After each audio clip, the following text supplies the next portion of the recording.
hear Tony this evening. Tony Viertel is with Dupaco Credit Union, and he is a community educator who will be talking about debt reduction this evening. So thank you for joining us. Awesome. Thanks, Sarah. So thanks everybody for joining virtually and in here in person.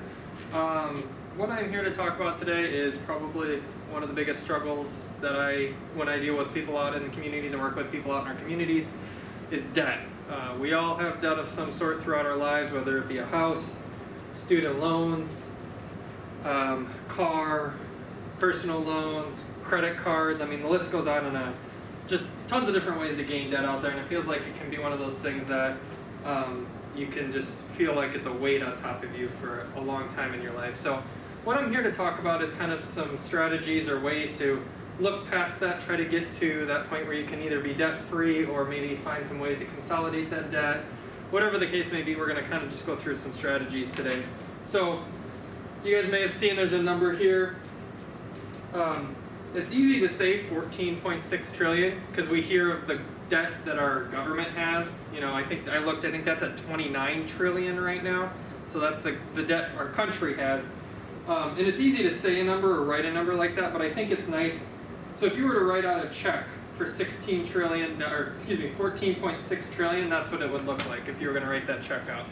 And that's how much debt our country has total among everyone right now. Kind of have some interesting statistics as well. Numbers are always fun, right? So this one really surprised me. 75 and above, what do you think the average amount of debt is for people 75 and above? 600,000. 600,000 for above 75. All right. What do you got an idea? All right. So the average amount of debt for somebody above 75 is $40,000. It's not terrible. And you got to think that these are numbers. You know, maybe somebody on the coast versus somebody in the Midwest. We live pretty simple in the Midwest for the most part. You got to think of the coast too. You know, multi-million-dollar homes, things like that. So what do you think about 40 to 55-year-olds? How much debt do you think that they have on average? I thought these numbers were really low, honestly. So that number's at 135,000, which I thought, I mean, you're thinking 40 to 55, you probably got kids at this point, potentially. Maybe you don't have children, that's fine too. Mortgage, potentially. Student loan debt still out there. So really, those are kind of the averages. I would say a lot of people are probably higher than that. I also have net worth by race or ethnicity. I thought this was an interesting one as well too, and it shows that there's really a gap out there. So what do you think a white non-Hispanic, what do you think a family's net worth could be just overall? You gotta think low, high, in the middle. That number's at 188,000, which is pretty significant. And then here's something that I think we're really trying to, there's some gaps outside of white non-Hispanic people in our country. Black or African American is 24,000, Hispanic or Latino is 36,000, and any other or multiple races is 74,000. So there's really some gaps there, and it's scary to think about, and me sitting up here as a white male, but really there's numbers that we need to work on as a country, and we all need to help each other out and figure out what's going on that we can really shrink some of these gaps. So that's another reason I do presentations like this is I think in a lot of communities and in a lot of different ethnicities, there may not be the sources or the people to be able to talk to. So that's why we do things at a community event like this at the library, just to be able to help everyone out. And Dupaco and any credit union that you talk to, that's huge. We want to be a community partner for everyone. So just kind of some interesting stats there. Another question for you guys. I know you didn't expect to be quizzed tonight, right? What do you think is the highest debt amount? Or like, what do you think has increased? Let me reword that. What do you think has increased the most recently in debt? Let's say the last 2 years. What type of debt would you say? That's a good. Credit cards. So this one it's in the news a lot. Student loan debt. And that's the one that, I mean, once you think about it, you're like, oh yeah, medical debt would make sense. But a lot of the COVID stuff has kind of been, pandemic-wise, a lot of that's been covered. Some of it has. So, but yeah, student loan debt's increased by 12%, mortgage debt by 7%, and personal loan debt by 6%. So kind of some interesting numbers there. Trying to see if I have anything else for you. So I thought this was an interesting one. So a November 2020 Experience survey, so Experian is a credit reporting service, they showed that 66% of consumers were spending the same or less during the pandemic than they had in 2019. 33% surveyed said they put more in savings in 2020 than they did a year ago, which I think is a pretty big statistic. If you think of a third of Americans, I do think the pandemic woke a lot of people up of that needs versus wants conversation, and we will talk about that a little bit more. So, you know, especially clear in your mind, maybe you had some more time to think during that time, or you realize, gosh, I can be home more, I can cook my own meals, I don't need to be out doing things all the time, I can spend a little less money. So that's pretty amazing that 33% said they're able to put away more in savings than they did a year ago. So kind of some interesting numbers there. So first thing that I like to talk about when we're talking about debt reduction is a budget. So debt reduction right away, I think people want to jump in and get that debt paid off. They want to knock that out right away. Like I want my debt gone. But really, you do have to think about where your expenses are right now, where your money is going. Do you have some extra money to put at those monthly payments, your loans, your credit cards, your student debt? And you don't know that if you don't have a budget. Or maybe your current budget, you don't have any extra money that to put towards those things, to put extra money towards them. So if that's really a priority, and a lot of people it is, to get that debt paid off, you need to start small and figure out what you can skim off the top of. I always say coffee, for example. If you're spending $20, $30 a week on coffee, can you skim that out, maybe do it once a week, and go from spending $100 a month to $20 a month on coffee? Boom, now you have an extra $80 to put towards your student loans every month. So it's simple in thought, but it's very difficult if you don't sit down and look over some bank statements, usually 2 months worth, see where that money is going. So I recommend reviewing your 2 months worth of bank statements. Something that I had mentioned in the last time I was here, and I think you know, we've really seen a lot of this, is shopping through, like groceries, for example. Don't go into the store and shop for groceries anymore if you don't have to. Why not order online? That way you're able to pick exactly what you need. You're not grabbing 10 other things that you see out there. You're able to stick to a list. So that's one of those, like, minimizing variable expenses would be by grocery shopping online instead of in person. So kind of a neat one there, and honestly it saves a ton of time. Have either of you tried it? Yes. You do it? Have you tried it yet? If you, I mean, it's amazing. My wife and I personally shop at Aldi, and we order, it keeps what we had ordered before, we get what we want different, and they bring it out to the car for us. It doesn't cost, I think it costs for the bags, it's like 25 cents a bag or something like that, but it's awesome. So something like that saves us a significant amount of money, because when I walk into Aldi, that place is great at upselling you on other things and buying snacks that I don't need. So limit impulse buys, right along what I just said. So that needs versus wants conversation is a really big one. I struggle with that a lot myself, I will say. I enjoy cars, I'm a car guy, and it's easy to want to buy a new one, buy this for my car, but do this, do that. And really I have to stop and think, is it a need versus a want? Car shopping in general is a prime example of that. Car dealerships are out to sell you a car when you go to a car dealership. Obviously, that's the business that they're in, which is great, they have to do that. But people go in there thinking they're not gonna buy anything, and you walk out the door with a brand new car. So there's that need, want, impulse buy comes into play. You drive that car home and you're excited for a month or two, and then you're like, oh gosh, my payment's $150 more than what I really wanted to even spend on a new car. I'm stuck now. Like, I'm working to pay for this car, which can totally happen, and there's nothing wrong with that. But next time then think more of, okay, I have a budget, I know how much I want to spend, get pre-approved for that loan, and then you can kind of move forward from there. So that's another piece of downsizing debt, is not only the debt that you currently have, but thinking of the future and not gaining more debt. You know, do you need that new car? Can you wait a few more years? Christmas is here right now as well, right? I mean, it's Christmas shopping time. You guys have little ones at all? So it's, you know, it's an expensive time of year to be a parent. How many kiddos do you have? Two. So I mean, you can easily spend $300-400 a kid without even thinking about it. That's nowadays that's an Xbox doesn't. You can't even get an Xbox for $300 or $400. You know, it's crazy. So you drop $500 a kid. There's $1,000. where did that money come from? Do you have to put it on a credit card? Do you have to work in a second job to pay for your Christmas gifts? So that's another piece of thinking ahead of time on that. Like at Dupaco, a lot of financials offer a Christmas club or a holiday club. Maybe you start saving a year in advance for that. That's awesome that you want to spend $500,000-$600,000 on a child, but break that out per month throughout the year. Say you want to save $50 per kid for that throughout the whole year. You got that $100 you're setting aside if you have the ability to do that, and then that money will be there for you when you're ready to start shopping. So those are the things where you can kind of start thinking ahead for yourself and get out of that mindset of having that debt build up. So another big one is evaluating services that you currently have. Are you getting the best deals on things? Do you check your insurance policies at least once a year? Cell phone, are you happy with your cell phone provider? Could you maybe look to see if somebody else in town's offering a better deal? Internet and TV, there's a ton of streaming services out there.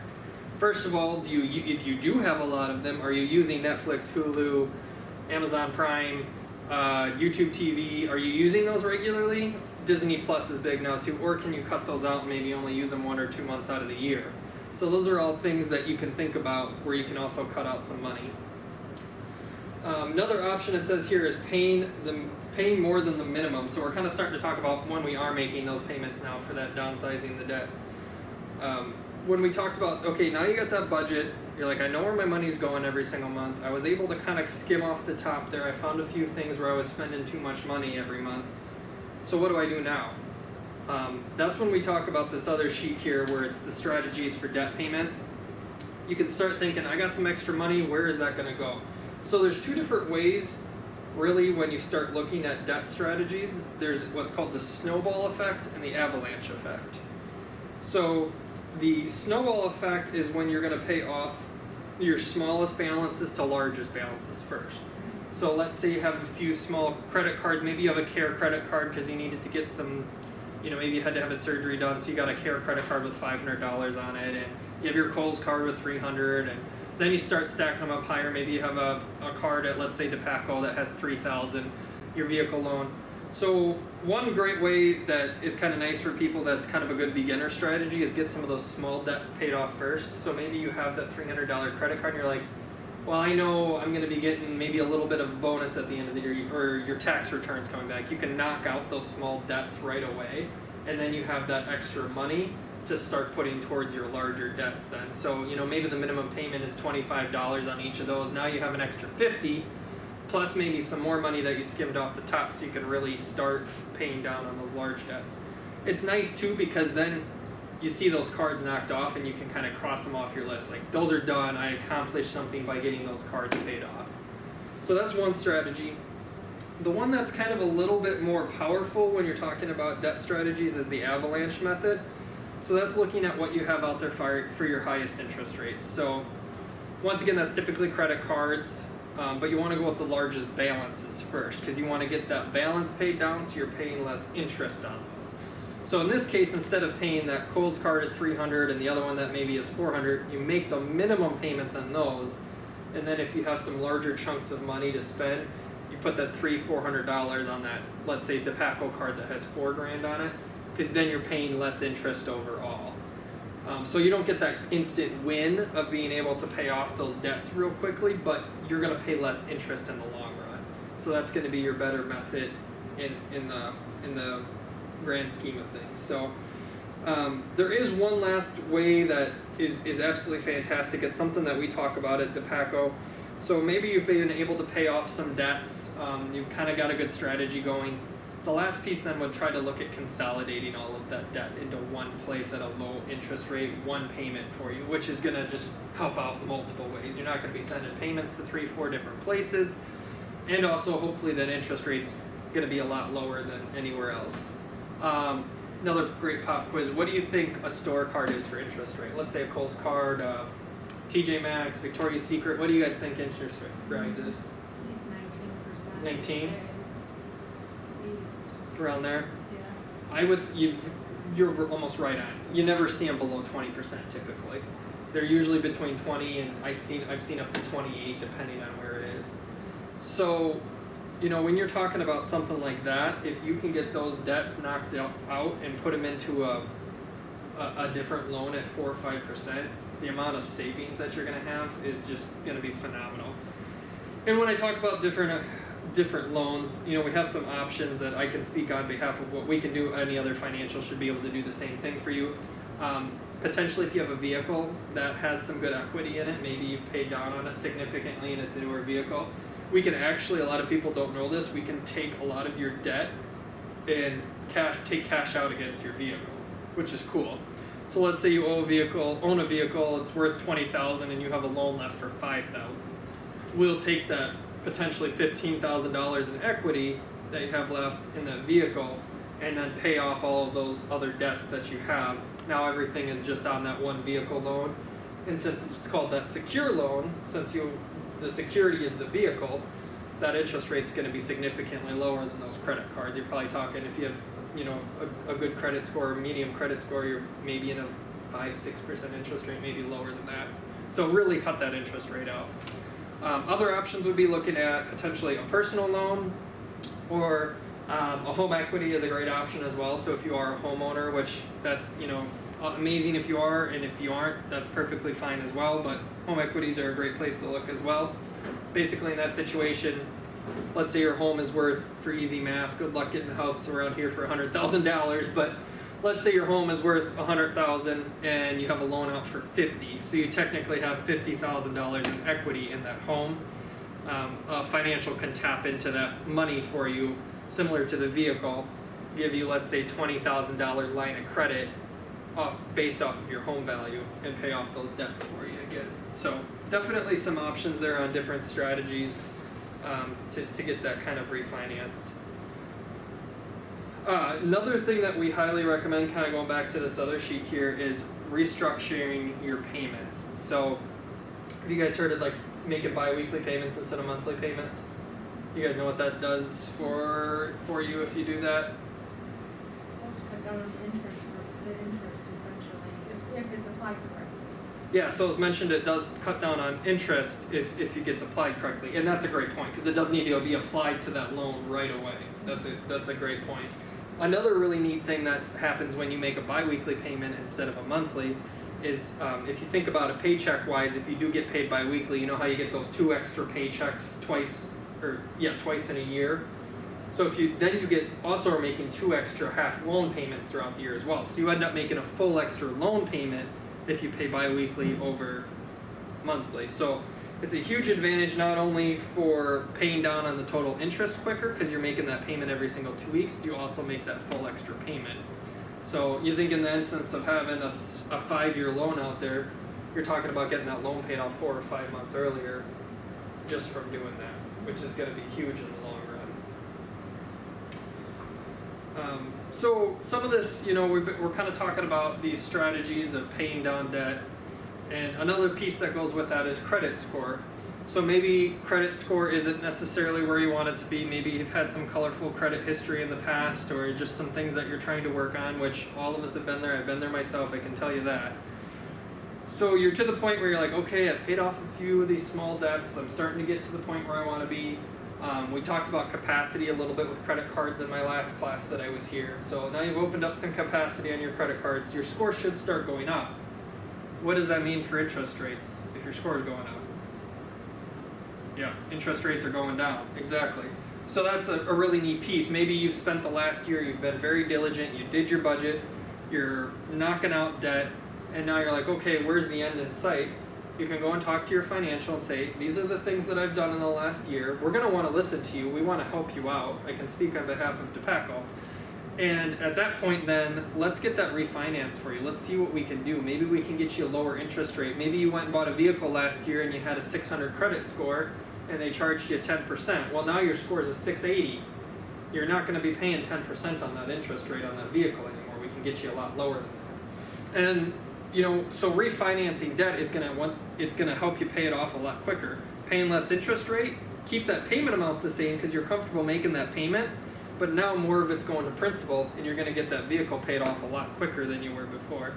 I do think that's a piece that people miss when they are doing, with their debt and they're working on these debt strategies is taking a deep breath a year or so in and kind of seeing and reevaluating where their credit score is and where all the debts are. So big piece there, and refinancing.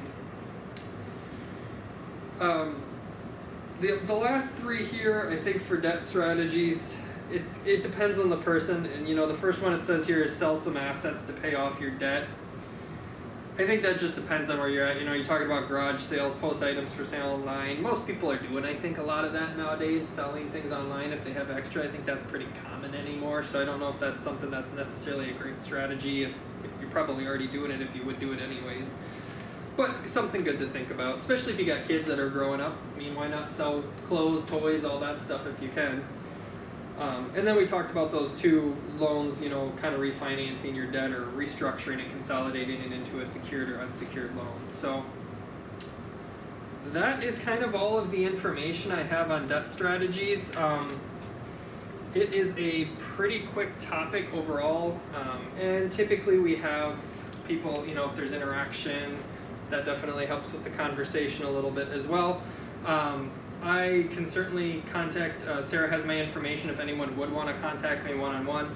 I will say I am here on behalf of Dupaco, but that doesn't necessarily mean that you need to be a Dupaco member for us to talk to you.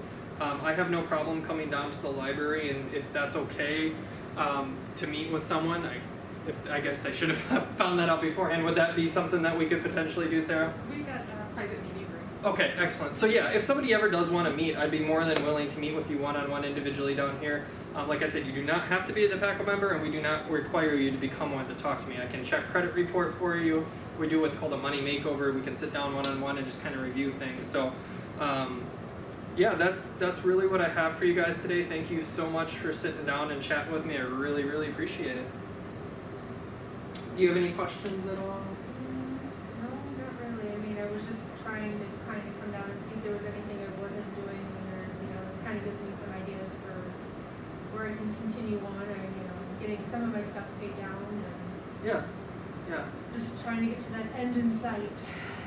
Yeah, it's a long journey. I guess just to kind of fill in here a little bit about my story, I mean, I come from a background of just not having a lot in general, so I've always lived without trying to gain debt in life, and I didn't realize that is a piece of life, so it took me a while to realize, like a mortgage, for example, I wanted to almost buy a house outright. That was my thought when I was really young, because that's just, I didn't have a lot, so I didn't know that was a thing. So I realized that it is important to have that debt out there, and most of America is in some sort of debt, and not to stress about it and realize that there's ways out of it eventually. And then, my wife came into my life, and she went to Clark for a significant amount of time, and Clark is a very expensive university, and when you're young and you're just starting out, you aren't explained what debt is. You don't understand what that's going to do to you. And I'm not going to talk numbers, but I can, you can safely assume what 6 years of Clark University here in Dubuque cost. And, it's something that I don't have a problem with, because she got a great degree, it's a great education, but you really have to think in your head, is that something I want for my children? Am I ready? I think, especially as a parent, you got to make sure your kids are prepared for those things. The amount of what that's going to do for the rest of their life, because it changed what house we bought, it changed what we do for buying vehicles, it really changes your whole mindset. So just make sure that you're aware of what that's going to do, and make sure your kids understand where they're going to be with that debt. So, yes? I have a quick question. Can you guys help people navigate the public service loan forgiveness programs? The government can't help with that. Yeah. So the question was, can we do anything for the PSLF, Public Student Loan Forgiveness? Yeah, PSLF. I will say, being my wife working at Mercy, that is a place that program is part of, because it is a not-for-profit organization. So we are navigating it as well. And thankfully the PSLF, they've been getting a lot better. There's been a lot in the news recently with Biden. He's actually forgiving, well, not Biden, but the government is forgiving a lot of the people that had the incorrect student loan repayment plan set up. So if you were one of those people, it's worth checking into.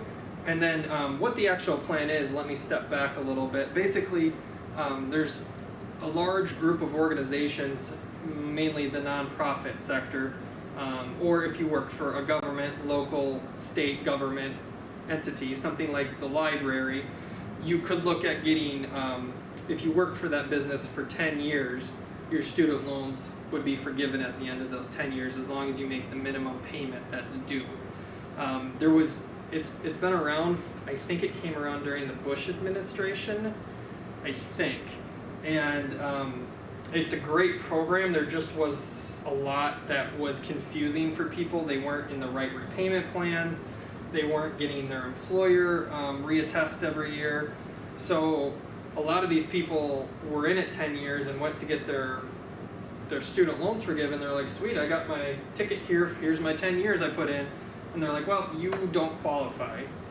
And it happened to a lot of people, unfortunately. I think they were getting, it was in the single digits for people that applied that actually got through and got the student loans forgiven. It was a very small portion. But they have fixed a lot of that, supposedly. We'll see. The website that we use is great. It shows you a check mark for every single month that you're on track, basically. So, yeah, so I have personal experience with that. Broader on that is look into every program possible. If you're a single parent or if you're a veteran or, there's a ton of programs out there to help people, especially, for veterans, for example, VA loans.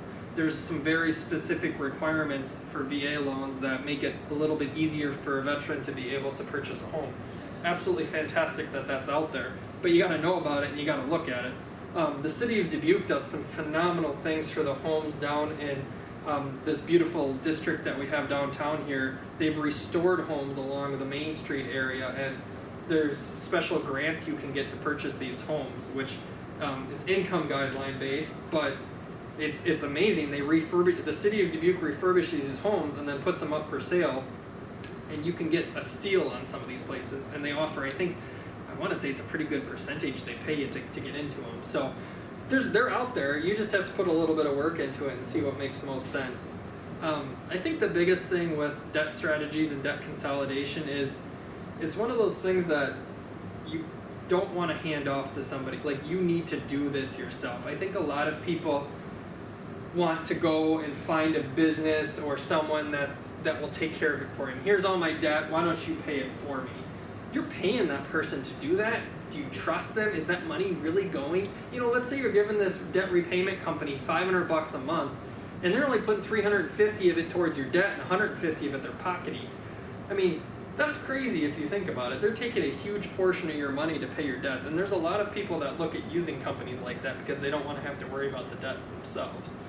But, if you talk to your local financial, find somebody who you can trust, research, come to the library, get a book, read it.